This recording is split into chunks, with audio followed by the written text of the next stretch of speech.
ছাতা নিতে হবে না। হুম, যাওয়া আস্তে আস্তে বলে তোর বাবাকে এখন খেতে দিতে হবে। হ্যাঁ, জুতো আছে ওখানে, জুতোটা পরে নে।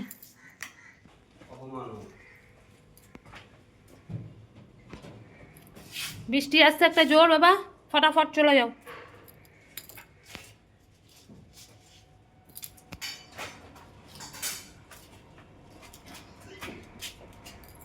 আর বই ব্যাগ কিন্তু জানি ইয়ে থেকে কাঁধ থেকে না ওঠে। হ্যাঁ, বারবার বলে দিচ্ছি, যেখানে যাবে সেখানে জানি ব্যাগ থাকে কাঁধের মধ্যে। মোটামুটি আজ কখন আসবে? আজ 5টা, 5:30? তাহলে তো আস্তে আস্তে 5:30 তো বাজবে। দিয়ে দিয়েছি। আমার দিকে তাকিয়ে যাও। এই রাস্তা দিয়ে যাবে? দুর্গা দুর্গা দুর্গা দুর্গা দুর্গা দুর্গা। টাটা। এই যে আমার বর আবার খেতে বসে গেছে। দিতে হয়নি, নিজেরটা নিজেই নিয়ে নিচ্ছে। কি ভালো বর। এই যে খেতে বসে গেছে। Hello friend, good morning, welcome back to our new blog. আশা করি তোমরা সবাই খুব ভালো আছো, আমিও ভীষণ ভালো আছি। সকালবেলা দেখতেই তো পেলে, ছেলে একদিকে স্কুল গেল, আরেকদিকে ছেলের বাবা খেতে বসে গেছে। আমি কোন দিকে সামাল দেবো? মানে ছেলের সমস্ত কিছু সামনে, জামা কাপড় এনে দেওয়া, বইগুলোকে এনে দেওয়া, টিফিন সামনে দেওয়া, জলের বোতল সামনে দেওয়া, এগুলি করতে হয়। এদিকে বরেরটা যদিও করতে হয় না, ওনার বরের নিজে সব নিয়ে নেয়, কিন্তু খেতে তো দিতে হয়। একটা ব্যাটা ছেলে মানুষ, তবু আছে বলে তুমি ছেলেটা করো, আমি এদিকে নিয়ে নিচ্ছি আমারটা আমি। যাই হোক, ছেলে চলে গেল স্কুলে, বর চলে গেল অফিসে। আমাদের খাওয়া দাওয়া সকালবেলা এই শেষ। এবার দুপুরবেলাটা প্রস্তুত নিচ্ছি। দুপুরবেলা কী রান্না করবো আমি কিচ্ছু জানি না। কালকের মাছটা সবই রয়েছে, সব ভাবছি শুধু একটু ডিমের ঝোল করবো, আর কিচ্ছু না। ছেলে তো স্কুল থেকে এসে খাবে না। আজ এই ছেলের আস্তে আস্তে মোটামুটি 5টা থেকে 5:30 বাজবে। আজ প্র্যাকটিক্যাল অনেকক্ষণ ধরে করাবে। স্যার বলেই দিয়েছে যে বাড়িতে বলবি যাতে আজকে দেরি হবে, যাতে চিন্তা না করে। আমি জানি ছেলে তাহলে আর আজ এসে কোনো প্রশ্নই নেই কিছু খাওয়ার। আবার এদিকে 7:30 থেকে বাংলা পড়া আছে আমাদের এখানেই। যাই হোক, এখন যাব আমি একটু দিদি বাড়িতে। আজকে ছেলে ফুল আনতে পারেনি, আমি যাই দেখি। একবার গিয়ে দিদির সঙ্গে, আবার দিদির ইয়ে করেছে, ওই একটুখানি ডাক্তারের কাছে গেছিলো, ওই একটুখানি বুকে ব্যথা ব্যথা করছিলো। যাই গিয়ে দেখেও আসি, লাগেও না। চালটা ভিজিয়ে রেখে দিয়েছি। এখন সবে কটা বাজে? 11টা বাজেনি, 11:15 বাজে। আমি সাইকেল নিয়ে যাবো আর আসবো, ঠিক আছে? হ্যালো বন্ধুরা, এই দেখো আমি দিদিবাড়ির থেকে চলে এসেছি। ফোন তো নিয়ে যাইনি, এসে ভাত টাত বসালাম। আমার অনেকক্ষণ আগে চলে এসেছে, রান্নাও হয়ে গেছে। শুধু আজ ডিমের ঝোল করেছি, আর কালকের অনেক কিছু রান্না রয়েছে, আর করলাম না। রাত্রেবেলা মনে হয় আলাদা কিছু খাওয়া দাওয়া হবে আজকে। আমার বর বলছিলো বলে একবেলায় রান্না করো। আমি ঠিক আছে।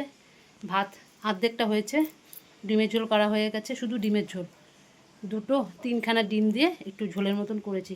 বেশি একটা ঝোল রাখিনি, যে ছেলেও খাবে না, আমরা দুজন। আমার বর খাবে কিনা জানি না রাত্রেবেলা, সেই জন্য 3খানা করে রেখেছি। আর একটু ভাত করেছি, ব্যাস কমপ্লিট। জল ভরে গেছে, এখন আমি স্নানটা করে আসি। স্নানটা করে ঠাকুরকে পুজোটা দিয়ে নিই, ঠিক আছে? দেখতে থাকো। শুভ দুপুর বন্ধুরা। এই যে স্নান টান করে ঠাকুরকে পুজো দিয়ে এই সবে বসলাম। রান্নাবাড়ি তো সব হয়েই গেছে। আজ তো অল্প করে ভাত, বেশিক্ষণ লাগেনি। কী হারে বৃষ্টি হয়েই যাচ্ছে। দুদিন ভালো ছিল, কন্টিনিউ বৃষ্টি হয়েই যাচ্ছে। ছেলেটা স্কুলে গেছে, কি করে যে আসবে, ছাতাটাও নিয়েও নিল না, রেখে দিয়ে চলে গেছে। এই যে একটা চিন্তা। পুরো নালে 5টার সময়, তখন জানি না বৃষ্টি হবে কি না, নালে পুরো ভিজে ভিজে আসতে হবে। হয়েই যাচ্ছে বৃষ্টি, কী হারে বৃষ্টি হচ্ছে। আমি গেছিলাম তখন দিদিবাড়িতে, অর্ধেক ভিজে গেছিলাম।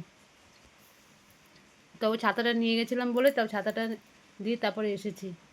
এই যে হয়ে যাচ্ছে, একটু থামার নেই। আকাশ পুরো কালো, আর হয়ে যাচ্ছে বৃষ্টি। কী হবে কে জানে, ছেলেটা কী করে আসবে, এই এক চিন্তায় পড়ে গেলাম। ছাতাটা নিয়ে গেলে তাও হতো, ছাতাটাও নিয়ে যায়নি। রেনকোট তো পরবেই না গরমের জন্য, ঘেমে যায় বলে আমি পারবই না সব পরতে। রেনকোটও পরে না, কি করব এখন? যখন আসবে যদি বৃষ্টি না হয় তো ভালো কথা, তাহলে চলে আসতে পারবে, ঠিক আছে? এখন আর কোনো কাজ নেই, 2টো বাজুক, এখন খাবো না, ভালো লাগছে না এখন। 2টোর সময় খেয়ে দে, তারপরে ছেলে তো এখন আসবে না এখন, তারপরে আবার আসছি। কি হারে বৃষ্টি! এই দেখো আমার ছেলে চলে এসছে, ক্লাস হয়নি, এত বৃষ্টি। স্যারও আসেননি তার মধ্যে, শুধু গেল। আজ না গেলেই ভালো হতো। এই যে ছেলে এখন চলে আসছে, এখন কটা বাজে? 3:30 বাজে। আমাকে এসে, আমি একটু ঘুমিয়ে পড়েছিলাম, সে আমাকে ডাকছে এসে মা মা করে। দেখি পুরো ভিজে গেছে, পুরো ভিজে গেছে, সব মোছালাম, জামা প্যান্ট সব ছাড়লো। এই যে কাহিল হয়ে পড়েছে, পুরো ভিজে একদম চপচপা হয়ে এসছে। ভাগ্যিস বইটা ভেজেনি। বাবা তোর বইয়ের মধ্যে কি জানি একটা আছে, পেন্সিল, ঠিক আছে? আমি তাই বললাম তাহলে কী খাবি এখন? তাহলে দুটো ভাত খা। বোঝে না, কিন্তু কিচ্ছু খাবে না। কিচ্ছু খাবি না বাবা? কিছু তো একটা খা, পেয়ারা খাবি? দেখি কি দিতে পারি, ঠিক আছে? দেখো পুরো অন্ধকার করে হয়েছে, পুরো অন্ধকার। শুভ সন্ধ্যা বন্ধুরা। উফ বাবা, আজ দুপুরবেলায় ছেলে স্কুল থেকে আসার পর এত ঘুমিয়েছি, মানে ধারণার বাইরে। ঘুম থেকে উঠেছি, ছেলেও উঠে গেছে, তারপরে ছেলে আবার পড়তে চলে গেল। যা বৃষ্টি সারাটা দিন আজকে হয়েছে, মানে ধারণার বাইরে। ছেলেটা আমার পুরো ভিজে ভিজে ভিজে ভিজে এসছে। আবার গেল পড়তে, আমি সাইকেল নিয়ে আর যেতে হবে না, টাকা দিয়ে দিয়েছি, আজ ওখান থেকে টোটো করে চলে যাবি সেই স্কুলের সামনে, যে ম্যামের কাছে পড়তে যাবে বাংলা, স্কুলের সামনে একদম। স্কুল তো অনেকটাই দূর, আজ ওখান থেকে টোটো করে চলে যাবি, আসার সময় টোটো করে আসবি। আমি টাকা দিয়ে দিয়েছি, এখান থেকে একটুখানি হেঁটে যাক স্টেশন অবধি, তারপরে, কারণ যেতেই হবে, যে বাংলা পরীক্ষা নেবে বলেছে। ছেলেটা একটু রেস্ট পায় না, একটুও না, মানে কি বলবো, একটুও রেস্ট পাচ্ছে না। ও গেছে পড়তে। এই সেপ্টেম্বরে পরীক্ষা, 3rd সেমিস্টার পরীক্ষা। এটা তো কী মাস পড়বে, জুলাই আগস্ট সেপ্টেম্বর, আর 2 মাস। ওকে খুব কাটতেই হবে, নাহলে হবে না। যাই হোক, সেপ্টেম্বরে পরীক্ষা আছে, আমি যে থাক, চলে যা পড়তে, নাহলে আমি পাঠাতাম না। যা বৃষ্টি হচ্ছে, মানে ধারণার বাইরে। আমি যা, পরীক্ষা টরীক্ষা নেবে, চলে যা পড়তে, পড়াটা কামাই করিস না, ঠিক আছে? এখন এই জল টল সমস্ত কিছু ভরে টরে এই আসলাম সবে, সমস্ত জল টল ভরা হয়ে গেছে। আমি তো বাড়িতেই রয়েছি। এই হয়েছে ব্যাপার। রাত্রেবেলা মনে হয় রোল খাওয়া হবে, আমাকে বর বললো তুমি বাড়িতে বানাও, সব কিছুই ঘরে আছে। আমি তাহলে ঠিক আছে, 4 জনের 4টে রোল বানাবো রাত্রেবেলা, ওই রোল খাওয়া হবে আজকে। একটু মোটা করে, ঘরেরটা খেয়ে শান্তি, দোকানেরটা তো একটু একটু মানে পোষায় না খেয়ে। আর বাড়িতে বানালে সমস্ত কিছু বেশি বেশি করে দেওয়া হয়, খেতেও ভালো লাগে। ঠিক আছে, বানাবো। ছেলে আসার একটু আগে বানাবো, কারণ এখন বানালে পুরো ঠান্ডা হয়ে যাবে। ছেলে আসবে সেই 10টার সময়, ওই 9:30 পৌনে 10টার সময় বানাবো, ব্যাস। ঠিক আছে, দেখতে থাকো। এই যে এগ রোল করে নিয়েছি, মুড়াতে পারিনি আর, এতটাই শশার পুর টুট দিয়ে দিয়েছি, একটা খালি মুড়িয়েছি। আর এই যে এগুলো সব রয়েছে, এই যে আমাদের রাত্রে যে জটা পারে খাও, 6খানা করেছি। সব ওগুলো আর মুড়াইনি, আমাদের দেখাবার জন্য সব কিছু দিয়ে এই যে এগ রোল করে ফেলেছি, ঠিক আছে? এবার আমরা খেয়ে নিই, অনেক রাত হয়ে গেছে, ঠিক আছে? আমরা এবার খেয়ে নিই। এই করলাম এখন, সবাই মিলে এখন খেয়ে নেবো রাত্রেবেলা, সবাই দুটো দুটো করেই খেয়ে নেবে। সব রেখেছি, যে যটা পারো খাও, খেয়ে নিয়ে আগে। খাওয়া কমপ্লিট, বানাতেই যা সময়, খেতে কোনো সময় নেই। সববার খাওয়া কমপ্লিট, এই যে সব খাওয়া দাওয়া কমপ্লিট, আমারও খাওয়া হয়ে গেছে। বাবা, আমি বলছি কাকে, আমিও তো সবার আগে আমার খাওয়া হয়েছে, সব খেয়ে নিলাম।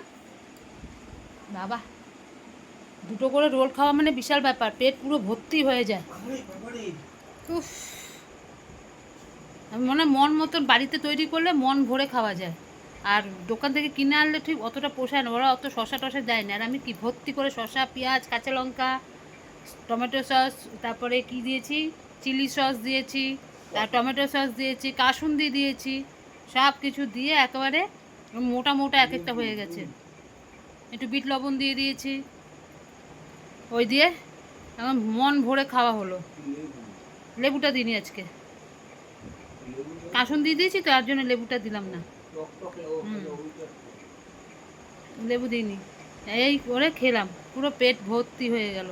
ঘরে বানানোর একটাই সুবিধা, বাইরে থেকে কিনে তো সবাই খেতে পারে, ঘরে বানিয়ে খেলে সব থেকে বেশি আনন্দ। কষ্ট হয় ঠিক কথা, কিন্তু খেতে ভালো লাগে, ঠিক আছে? এখন অনেক বেজে গেছে, ছেলে তো এসছে তখন 10:30টার সময় এসছে, অনেক রাত হয়ে গেছে। আজকের মতন ভিডিওটা এখানে শেষ করছি, কালকে আবার আসবো নতুন একটা ভিডিওর সাথে। আর আমার ভিডিও যদি তোমাদের ভালো লাগে, লাইক করো, শেয়ার করো, কমেন্ট করো, আর চ্যানেলটিকে সাবস্ক্রাইব করে দিও, ঠিক আছে? আজকের মতন রাখছি। ততক্ষণের জন্য তোমরা সবাই ভালো থেকো, সুস্থ থেকো। Good night, by.